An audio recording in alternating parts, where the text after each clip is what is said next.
پاکستان اور امارات کے درمیان تجارتی تعاون معاشی تعلقات کی بحالی کی علامت بن گیا۔ SIFC کی مؤثر پالیسیوں کی بدولت پاک UAE مشترکہ تعاون کے فروغ میں اہم پیش رفت۔ اسٹیٹ بینک آف پاکستان کے مطابق پاکستان اور UAE کے درمیان دو طرفہ تجارت 20.24% اضافے کے ساتھ 10.1 ارب ڈالر تک پہنچ گئی۔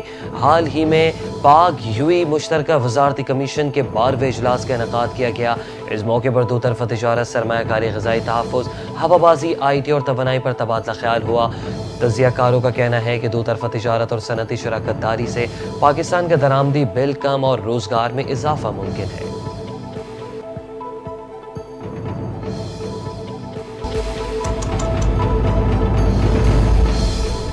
DGISPR لیفٹیننٹ جنرل احمد شریف چودھری کا کنگ ایڈورڈ میڈیکل یونیورسٹی کا دورہ۔ یونیورسٹی کے انتظامیہ اور طلباء نے DGISPR کا پرتپاک استقبال کیا۔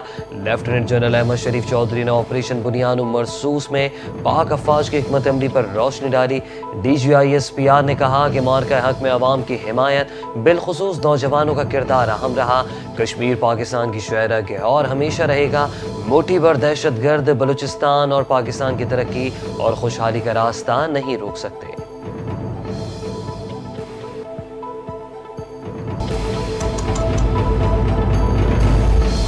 بانی PTI کے جیل میں سہولیات نہ ملنے کا بیان سراسر جھوٹ ہے۔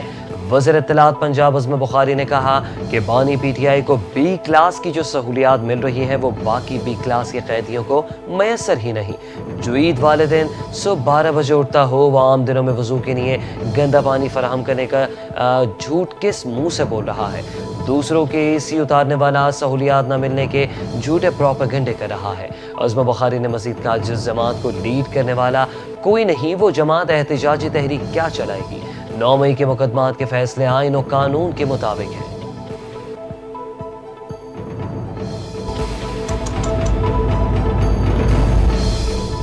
وزیر اعلیٰ سندھ مراد علی شاہ سے وفاقی وزیر آبی وسائل میاں محمد معین بھٹو کی ملاقات۔ K4 منصوبے پر تبادلہ خیال۔ مراد علی شاہ نے کہا کہ سندھ حکومت K4 کے لیے 1.2 ارب روپے جاری کر رہی ہے۔ کراچی کو 260 MGD پانی فراہم کیا جائے گا۔ K4 پر اب تک 86 ارب روپے خرچ ہو چکے۔ سندھ اور پنجاب کے آبپاشی افسران کے درمیان ملاقات کے ذریعے مسائل حل کرنے کی تجویز دی گئی۔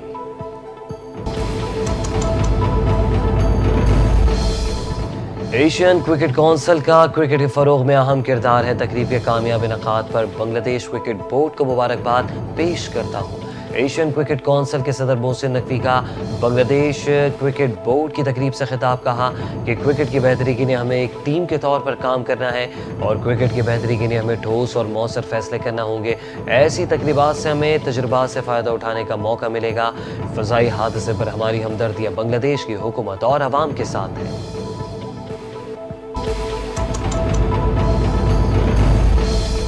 وزیر اعلیٰ پنجاب مریم نواز کی زیر صدارت ہائر ایجوکیشن کے حوالے سے خصوصی اجلاس۔ پنجاب کی یونیورسٹیوں اور کالجز میں معیار تعلیم کو بلند کرنے کے لیے اہم اقدامات کی منظوری۔ اجلاس میں GC یونیورسٹی، گورنمنٹ کالج برائے خواتین اور university of engineering and technology کو ماڈل تعلیمی ادارے بنانے کا فیصلہ کیا گیا۔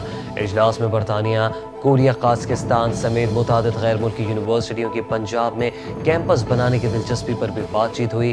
تعلیمی معیار کو بہتر بنانے کے لیے PI سسٹم نافذ کیا جائے گا۔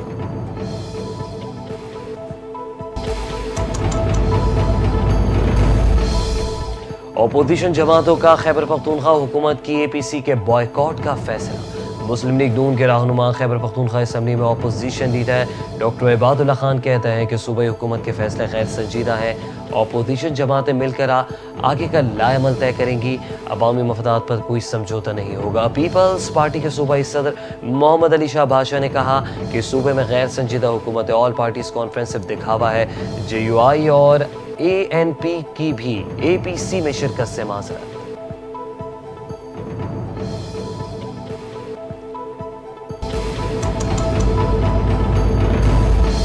اسلام آباد میں سیلابی ریلے میں بہنے والے باپ بیٹی کی تلاش تیسرے روز بھی جاری۔ دریائے سوا پل سے گاڑی کا بونٹ اور دروازہ مل گیا۔ گزشتہ روز ریسکیو حکام نے نجی ہاؤسنگ سوسائٹی کے برساتی نالے میں سرچ آپریشن مکمل کیا۔ دریائے سوا کے داخلی اور خارجی راستوں میں سرچ آپریشن تاحال جاری ہے۔ ریسکیو حکام کے مطابق پانی کی سطح کم ہونے کے باعث آج دریائے سوا میں سرچ آپریشن مکمل کر لیا جائے گا۔ شدید بارش کے باعث 22 جولائی کو باپ بیٹی گاڑی سمیت سیلابی پانی میں بہہ گئے تھے۔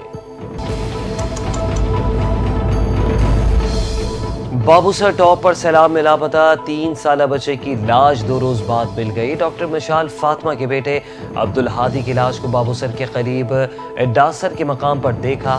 عبدالہادی کی لاش کو چلاس میں اسپتال منتقل کر دیا گیا۔ چند روز قبل لودھرا سے پکنک منانے کے لیے آئی فیملی اسکردو سے واپس جاتے ہوئے بابوسر ٹاپ کے مقام پر سیلابی ریلے میں بہہ گئی تھی۔ سیلابی ریلے میں بہہ کر ڈاکٹر مشال فاطمہ اور ان کا دیور فہد اسلام جان سے گئے۔ سیلابی ریلے میں 3 سالہ عبدالہادی لاپتہ ہو گیا تھا۔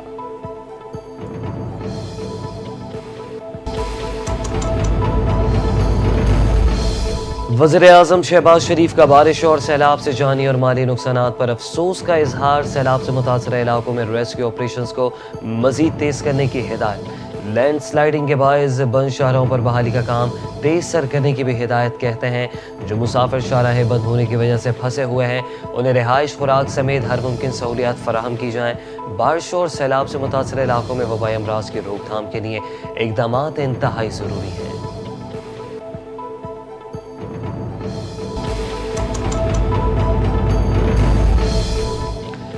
آئی ایم ایف نے وزارت توانائی کی صنعتوں کے لیے 3 سالہ مارجنل انرجی پیکیج مسترد کر دیا ہے۔ وزارت توانائی آئی ایم ایف کو مارجنل انرجی پیکیج پر متفق کرنے میں ناکام۔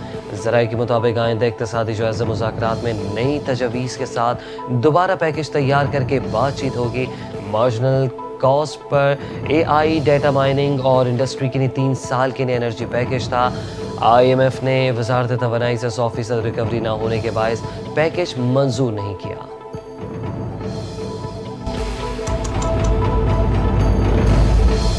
آل پاکستان نیوز پیپر سوسائٹی کے وفد کی سندھ کے سینئر وزیر شرجیل انعام میمن سے ملاقات۔ اخباری صنعت کو درپیش مسائل سے آگاہ کیا۔ وفد کی پرنٹ میڈیا کے حجم میں اضافے اور علاقائی لسانی پریس کی اہمیت پر زور۔ سینئر وزیر شرجیل میمن کی اخباری صنعت کے مسائل ترجیحی بنیادوں پر حل کرنے کی یقین دہانی۔ کہا کہ سندھ حکومت آزادی صحافت اور اخبارات کے کردار کی معترف ہے۔ حکومت سندھ اخباری صنعت کے تمام جائز مسائل کو ترجیحی بنیادوں پر حل کرے گی۔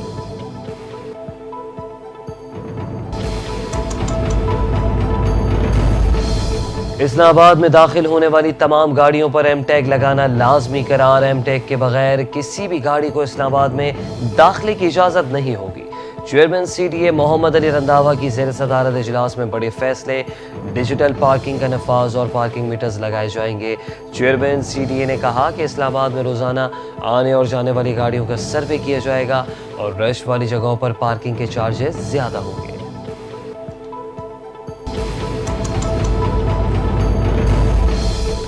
کراچی میں غیر ملکی شہری کے گھر ڈکیتی میں ملوث گروہ کا سرغنہ گرفتار کر لیا گیا۔ واردات میں ملوث بیوی بھی شریک جرم نکلی۔